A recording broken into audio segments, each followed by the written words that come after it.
The state has argued that Thabo Bester's alleged accomplice, Dr Nandipha Magudumana, could evade justice if she's released on bail. She's accused of helping the convicted rapist and murderer fake his own death in a fire to escape from Mangaung prison in May last year. Magudumana was arrested in Tanzania in April this year while on the run with Bester. She told the court that Bester threatened her and forced her to leave the country. She also says she needs to be released on bail so that she can take care of her 2 children.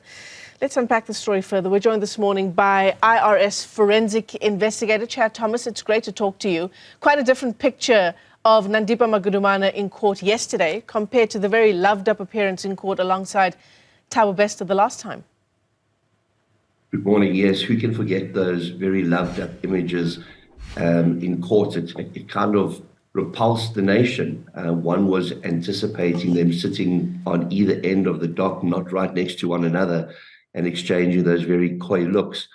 In respect of this bail application, she's now alluding to the fact that she may have been taken out of the country against her will, which would be abduction, which means that when she was taken into custody by the South African police services, working together with the Tanzanian counterparts, she would have obviously expressed a sense of relief.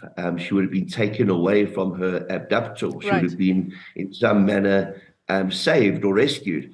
But instead, we saw the bizarre application she brought against both the South African and Tanzanian authorities, stating that they, in fact, had kidnapped her. So it seems like we have this kidnapping narrative playing out whenever it suits her. But one can't escape the fact that what we saw in court very recently with her and Thabo was very much a so-called Romeo and Juliet star-crossed lover situation where they were sitting there making eyes at one another. And I do believe that this is just another manner in which she's trying to obtain bail. And of course, she's trying to pervert the course of justice.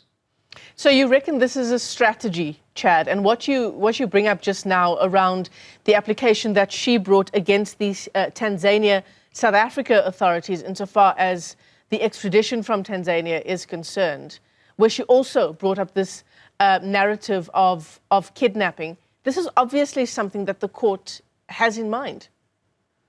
Most definitely, they'll look at it as a ploy, and they take everything into consideration. You must remember, bail, people are entitled to bail depending on the severity of the charges against them. These are serious charges when one starts to get the schedule. And one also has to understand that bail should never be regarded as a punishment. Bail is there to ensure that somebody does come to court. This lady has left the country. She has been part of an organized crime structure that put together a daring and audacious plan to assist in the escape of somebody from a maximum security prison. So I do agree with the state's contention that she could evade arrest. She's been through it. She's been through the motion. She knows how to leave the country. She knows what plans to put in action. She's been at the forefront of a daring escape, helping to hide a fugitive and helping to get that fugitive out of South Africa. So of course she presents a massive risk in respect of the potential not to stand trial. You know, it's easy to be caught up in the soap opera of their court appearances, right? As you say, these 2 star-crossed lovers who appear at one time loved up and then at another time accusing one another of forcefully, taking the one out of the country. So that we don't get lost in that soap opera and in that drama, Chad, we need to keep in mind, as you say, the seriousness of the charges against them and the people whose lives have been impacted. We can't lose sight of the fact that the escape was extraordinarily well planned and took a lot of money and a lot of different components to make it happen. She was an integral part of that. We're now looking at other cases that aren't just related directly to the escape, but how the escape was funded. And there's talk of people having allegedly been defrauded to fund this audacious escape. It took a lot of people, a lot of planning, vehicles, safe houses, the creation of documentation, the supply of bodies, the planting of bodies. This is a massive organized crime.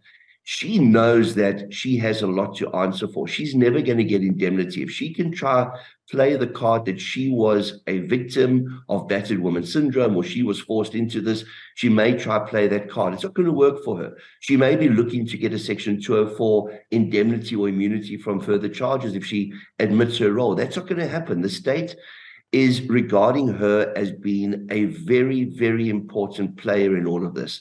Her only hope is that her defense at some stage could enter into negotiations with the state and negotiate a 105 plea agreement where perhaps she could serve a shorter sentence, provided she then turned witness against her lover. And we don't know what's going to happen because, like you said, this has become a soap opera. We see them 1 minute loved up. We see them the 1 minute, her in particular using him as the reason for her incarceration and her alleged abduction. So it's just going to be very interesting as we go forward. But one thing that really does perturb me is that people may have lost their lives, people may have lost a lot of money, and our criminal justice system was shown up with all of its flaws, including correctional services.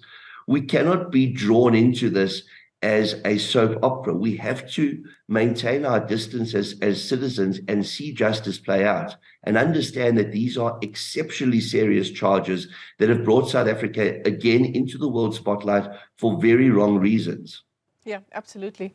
Were you surprised as well, Chad, by what she had to say insofar as her affordability in terms of bail? That amount, around 10,000 Rand, I think she said. When we take a look at the sheer wealth that is on display, not only insofar as what Thabo Bester had to say about what was stolen from him when he was arrested in Tanzania, a whole range of expensive jewelry, cash from various currencies, their lifestyle even before the arrest.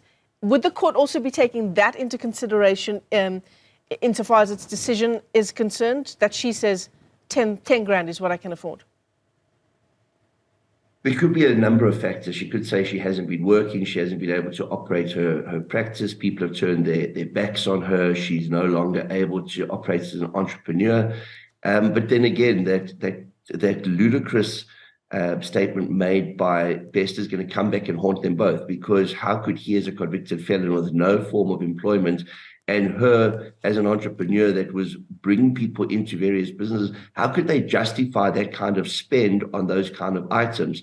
For all intents and purposes, those could have been the proceeds of crimes committed against people where they solicited funds from in an irregular manner. And I do believe we're going to see charges of fraud brought against them by various parties that have had funds misappropriated. The fact that she can now only afford 10,000 Rand, well, it's understandable that she may be out of pocket, considering the applications that she's brought against Home Affairs, against the police, the various court appearances. None of this is cheap. She had a very good legal team on board. They don't work for free. And she's now going to realize the cost of those very frivolous and vexatious applications that were made, and understand now that she should have thought before she acted, because we do know she can think. She was part of the planning and strategy of a very complex plan involving Bester. So yeah, she most probably only does have limited funds now available, because she can no longer operate the way she was operating while Bester was behind bars, and they were running these numerous different operations, I'd like to call them. I'm not going to call them schemes or scams, but these numerous operations that they had monetized. And she, of course, doesn't have the opportunity to do that anymore. Yeah, it was items to the value of 30 million Rand that Thabo Bester says was stolen from him. Shocking. Upon his arrest in Tanzania. Laptops, cell phones, jewelry, sunglasses, and as I said, cash as well in various currencies. The bottom line, Chad, is the court needs to decide a whole range of things, right? And perhaps chief among them, just given the history of this case and that audacious escape from Mangaung Correctional Centre, is whether Nandipha Magudumana is a flight risk. For certain. She planned and executed a plan together with Thabo Bester. She knows the ins and outs of the system. She was able to take a high-risk prisoner and get him out of South Africa. She most definitely presents a flight risk. Chad Thomas is a forensic investigator with IRS. As always, thanks very much indeed for joining us this morning, Chad.